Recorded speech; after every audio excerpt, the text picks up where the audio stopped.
¿Cómo nos preparamos para la segunda venida del Señor? Hola mis queridos hermanos y hermanas, bienvenidos a un nuevo video del estudio del Evangelio. Hemos llegado al capítulo 2 de Tercer Nefi y todos estos capítulos, del 1 hasta el 10, toda esta semana y media semana de la próxima, son los hechos justo antes de la venida de Jesucristo a las Américas y hay muchísimos paralelos. Podemos trazar muchas similitudes sobre esa primera visita para ellos y el regreso del Salvador para nosotros. Así que sin más, yo soy Daniel Ampudia Lazo. Este es el estudio de Ven, Sígueme. Bienvenidos.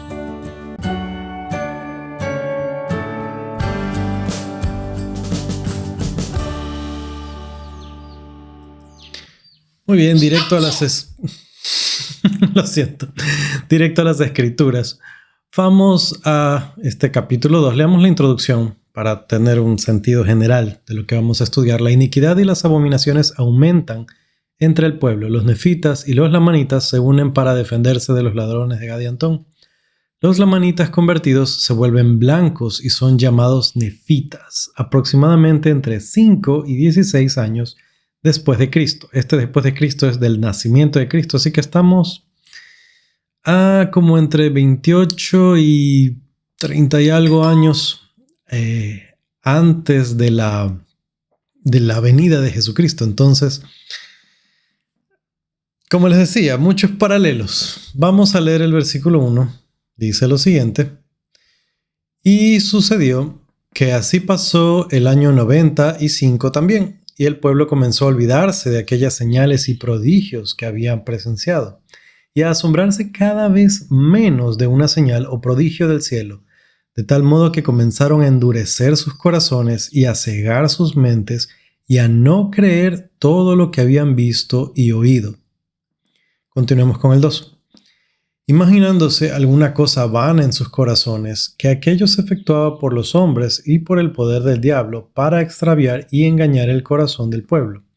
De este modo Satanás de nuevo se apoderó del corazón de los del pueblo, al grado que les cegó los ojos y los condujo a creer que la doctrina de Cristo era una cosa insensata y vana.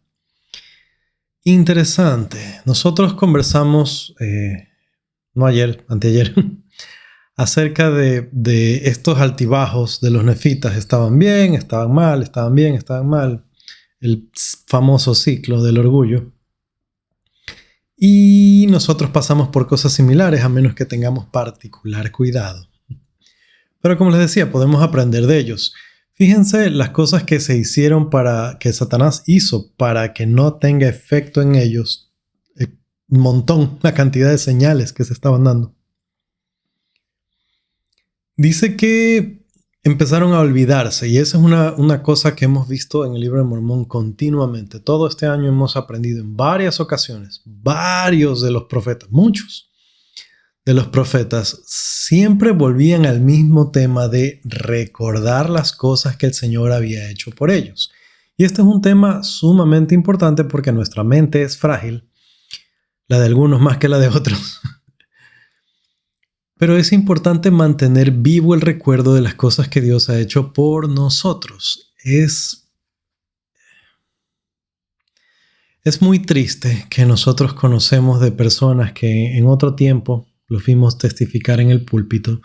Vemos de personas que hicieron convenios aún en el templo, convenios con el Señor.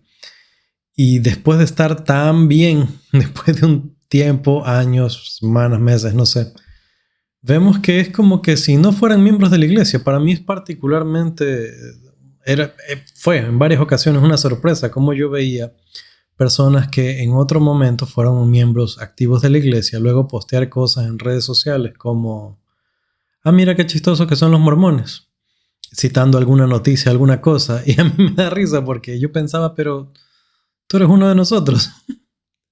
Tú creías estas cosas, ¿cómo es que ahora te parecen graciosas? Es por demás triste que somos muy prontos en olvidarnos de las cosas que Dios ha hecho por nosotros, y eso es lo que pasó con ellos. Se olvidaron. Por eso el llamado de los profetas siempre es: recuerden. Dice que empezaron a asombrarse cada vez menos. Esta también es otra cosa triste. Nosotros vemos a veces milagros chiquititos en nuestra vida y pueden significar muchísimo. Cosas que si las contamos a cualquier otra persona las va a tomar así como, me imagino. O sea, no suena gran cosa, pero pensando en estos asuntos de cómo pequeños milagros pueden significar mucho o grandes cosas dejan de asombrarnos, meditando en estas cosas, llegaba yo a la conclusión, lo que varía aquí es nuestra sensibilidad espiritual, qué tan a tono estamos con el espíritu. Con pequeñas cosas podríamos ver y sentir la influencia de nuestro Padre Celestial, del Salvador, del Espíritu Santo. Podríamos sentir esa influencia con poder, o puede pasar algo majestuoso, pero si nosotros no estamos alineados con el Espíritu, nos da lo mismo. O sea, pudo haber sido una coincidencia, pudo haber sido quién sabe qué cosa. Y esto es lo que pasaba con ellos. Empezaron a tener este asunto de que no se asombraban de las cosas que pasaban.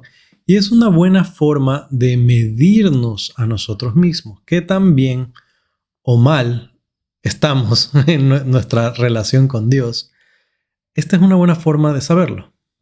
Si cosas pequeñas me conmueven, si alguien me cuenta su conversión y para mí es especial, si al estar en la capilla simplemente cantando un himno o escuchando con atención la oración sacramental, si al compartir nuestro testimonio sencillo, no un problema gigante que tuvimos y una cosa grande que pasó, sino algo sencillo, decir yo sé que esto es verdad.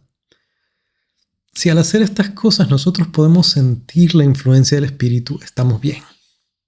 Por otro lado, si vamos al templo y es como si nada, estamos muy acostumbrados, uno entra, sale igual, no siente nada especial. Estamos en el camino de estos nefitas. Dice, de tal modo que comenzaron a endurecer sus corazones. Fíjense que la primera etapa es esta apatía, olvidarse de las cosas, no asombrarse de ellas. Entonces estamos así. Primero nos olvidamos de las cosas. Ya ni me acuerdo de las cosas que Dios hizo por mí. La segunda sería que dejo de asombrarme. La tercera es que se endurece nuestro corazón. Y de ahí viene una caída bien fea. Y a cegar sus mentes y a no creer todo lo que habían visto y oído. Este cegar sus mentes es particular. Yo en muchas ocasiones les he dicho, hay amplia evidencia acerca del Libro de Mormón, muchísima, es sobrecogedora. Cuando uno empieza a estudiar acerca de las evidencias del Libro de Mormón, son tantas que es absurdo llegar a cualquier otra conclusión de que no viene de Dios. Así como también hay muchísima evidencia de que existe Dios. Y muchas personas de ciencia saltan a decir que no hay, que la evolución y que la cosa es tanta la evidencia de que hay diseño detrás de la creación, que hay un creador, una persona que diseñó todos estos sistemas de la naturaleza, todo nuestro organismo, tantas y tantas, el clima, tantas cosas. Pero Satanás logra cegar nuestras mentes de tal forma que no podemos ver y no podemos oír, aun cuando está tan fácil y tan a la vista. Continuemos. Versículo 2 dice, imaginándose alguna cosa vana en sus corazones. Lo que sucede cuando estamos cegados es que nos inventamos argumentos no razonables para decir, no, esto no es verdad porque no me suena, porque no creo. Que aquello se efectuaba por los hombres y por el poder del diablo. Por esta razón es tan importante la escritura, está en Mormón o en Moroni, no recuerdo en este momento, en que se nos enseña cómo nosotros podemos saber que algo viene de Dios. Si algo es bueno, si algo nos invita a hacer cosas buenas, entonces eso viene de Dios. Por otro lado, si nos lleva por el mal, no viene de Dios.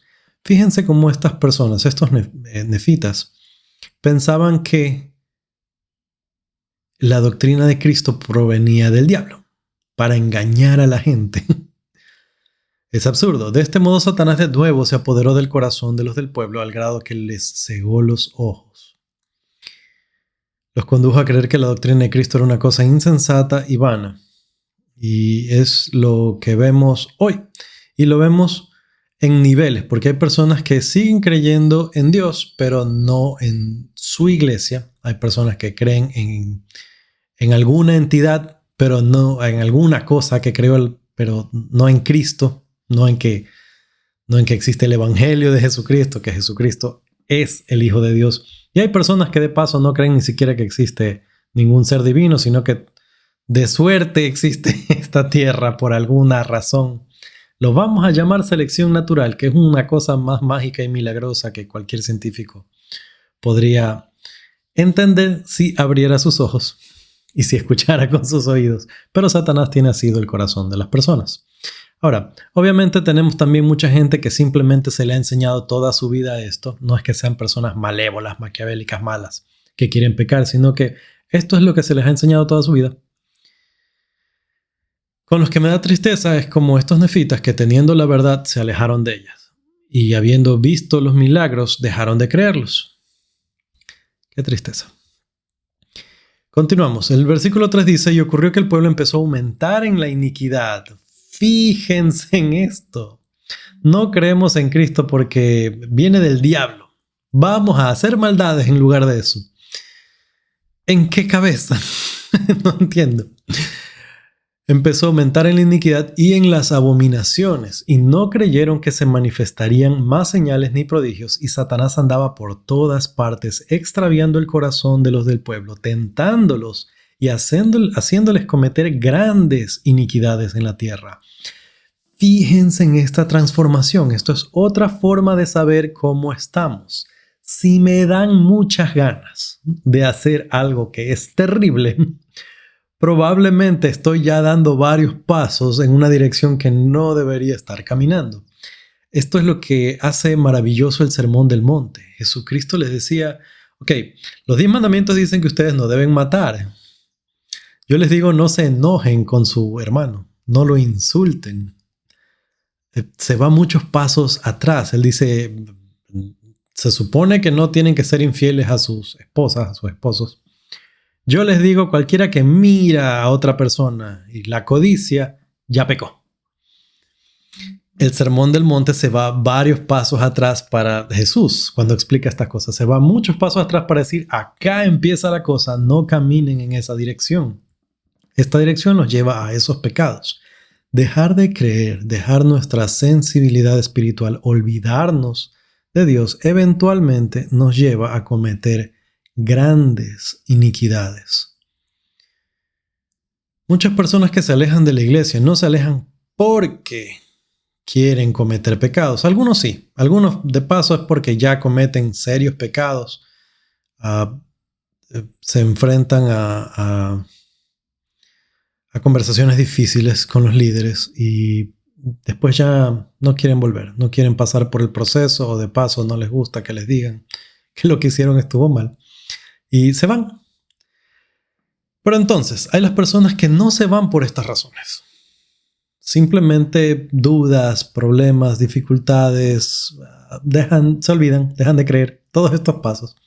Pero eventualmente estando afuera, ¿qué los protege? ¿Qué les impide de hacer las cosas que están mal? Si no están todo el tiempo escuchando los mandamientos, recordando sus deberes, esforzándose por hacer lo correcto, dejan de orar, dejan de leer, en algún momento se van a descarrilar por completo.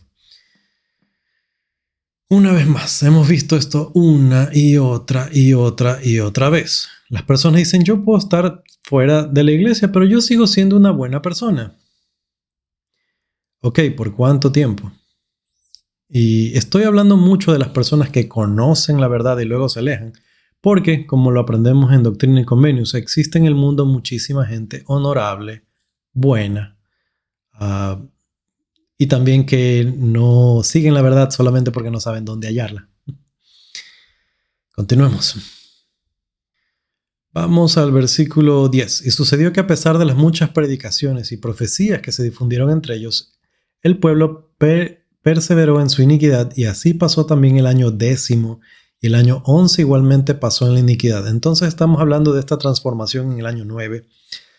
Continúan así en el 10, continúan así en el 11. Y obvio, cuando una persona empieza a pecar, no se mantiene en esta línea de voy a pecar solamente hasta aquí. Usualmente esto va en aumento, en aumento, en aumento, como la pelotita de nieve que se va haciendo gigante. Estos versículos son importantes, 11 y 12. Y sucedió que en el año 3 empezó a haber guerras y contiendas por toda la tierra, porque los ladrones de Gadiantón se habían hecho tan numerosos y mataban a tantos de los del pueblo y asolaban tantas ciudades y causaban tanta mortandad y estragos por toda la tierra, que fue menester que todo el pueblo, nefitas así como lamanitas, tomase las armas contra ellos. Por tanto, todos los lamanitas que se habían convertido al Señor se unieron a sus hermanos, los nefitas, y se vieron obligados, para proteger sus vidas y a sus mujeres y a sus hijos, a tomar las armas contra aquellos ladrones de Gadiantón, ¿sí? Y también para preservar sus derechos y los privilegios de su iglesia y de su adoración a Dios y su independencia y su libertad. Muy interesante. Aquí vemos una parte histórica. Están estos ladrones de Gadiantón ganando muchísimo poder. Los lamanitas, convertidos al Señor, se unen por completo con los nefitas, se convierten en un solo pueblo. Algo que me gusta bastante de esta escritura, y lo que está subrayado, que lo pueden ver ahí en la pantalla, es que yo veo aquí vivir todavía, mantenerse los principios del estandarte de la libertad. Fíjense, estas son las cosas que el capitán Moroni enseñó y por las que él luchó. Esto quiere decir, yo entiendo esto, mejor dicho, no lo dice aquí explícito, para mí está implícito, que se convirtió en parte de la cultura de ellos. Ese fue el efecto que tuvo el capitán Moroni. Triste que no pude hacer esos videos. Pero aquí vemos cómo las cosas que él aplicó, que él enseñó, se mantienen dentro de la cultura de estas personas. Y aún a los lamanitas les tocó esta vez, obviamente generaciones después, tomar las armas para defenderse. ¿Qué aprendemos nosotros de esto? Ellos tomaron las armas, o en otras palabras, se defendieron agresivamente. Dice, para preservar sus derechos, privilegios, de su iglesia y de su adoración a Dios, su independencia y su libertad. Para mí este versículo es muy interesante porque a veces nosotros somos muy pasivos en nuestra postura sobre la gran iniquidad que abunda en la tierra.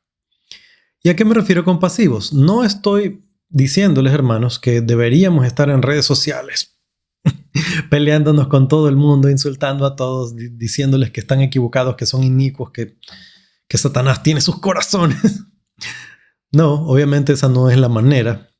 Pero lo que estoy diciendo es que no deberíamos guardar silencio sobre temas que son muy importantes. Y al hablar también de iniquidad generalizada, estoy hablando, por ejemplo, de la mal llamada propia decisión de la salud reproductiva de la mujer. Ustedes saben de qué estoy hablando. Ustedes me entienden. Pero si alguien no me entiende, puede decir en los comentarios y lo explico más. Pero hay serias y graves iniquidades. Y muchísimos temas en los que nosotros podemos aportar. Una vez más, no con odio, no con vehemencia, no insultando a otras personas, no asumiendo que una persona es inicua porque cree en estas mentiras que están muy esparcidas por la tierra.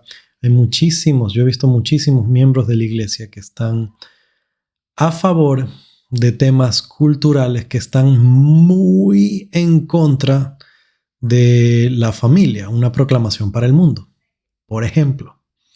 Entonces nosotros deberíamos, así como ellos se defendieron de los ladrones de Gadiantón, nosotros, en preparación para la venida de Jesucristo, deberíamos estar bien, bien atentos, afilados, que entendamos, que sepamos cómo argumentar acerca de estos asuntos que son tan delicados. Yo no puedo hablar muy libremente de algunos de estos asuntos en YouTube. Algunas de estas cosas pueden traer problemas. Quisiera mantenerme con esto, que puedo llegar a ustedes y conversar con ustedes. Hay ciertos temas que cuando se hablan pueden hacer que yo ya no pueda llegar a ustedes. Tal vez en algún momento podamos encontrar una solución, una vuelta para ese asunto, cómo poder hablar más claro de algunos de estos temas.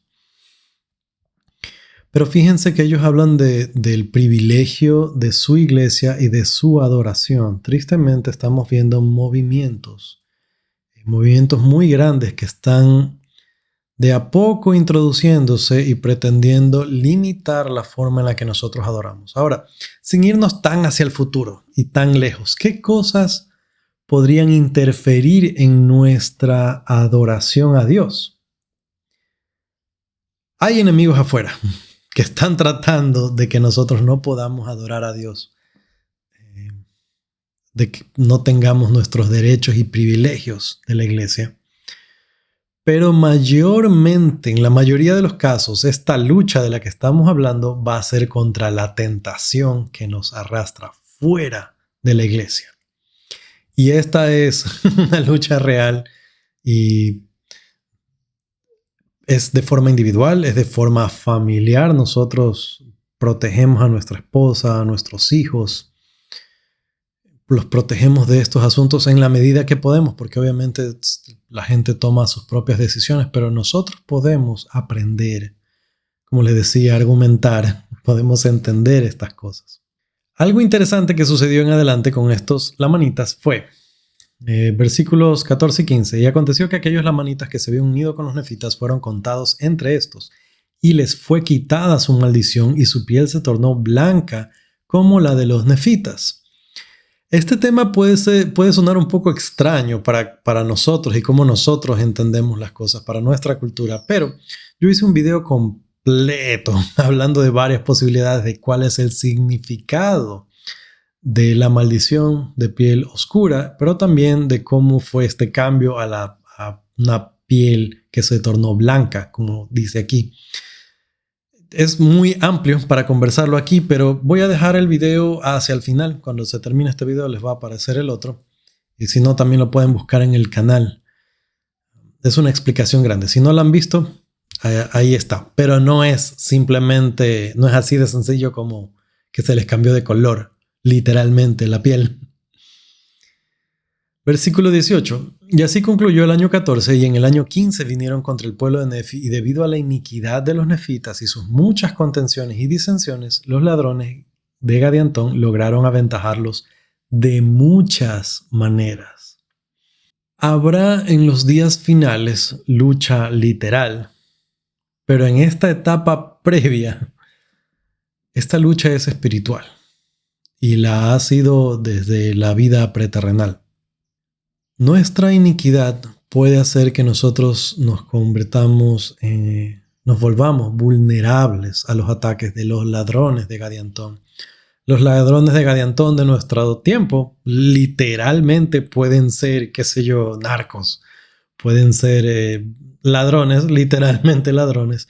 Yo recuerdo que cuando fui misionero en Colombia, en esa época todavía había un problema gigante con fuerzas paramilitares. Estaban fuertemente armados, tal como los ladrones de Gadiantón se escondían fuera de las ciudades. Tenían sus escondites y muchísimas personas y armas, y atacaban pueblos pequeños, tal cual los ladrones de Gadiantón.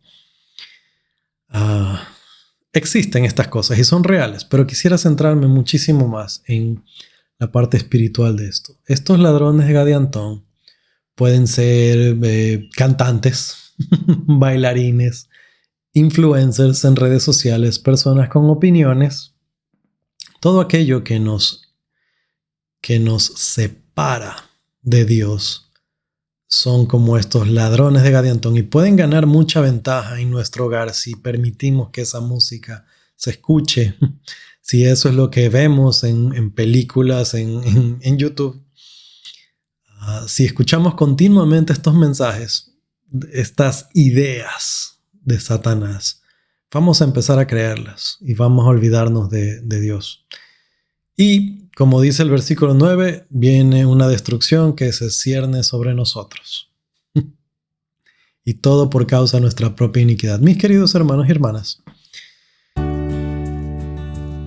creo que con eso estamos por hoy. Hemos tomado bastante tiempo para solo un capítulo. Muchas gracias por todos sus comentarios. Los leo todos. Trato de tener tiempo también para contestarlo, pero sepan que los leo todos. Estoy muy agradecido por la forma en la que me han recibido de vuelta. Y espero poder continuar con el contenido, tal vez de una forma un poco más sencilla. Pero aquí con ustedes. Conmigo será hasta la próxima.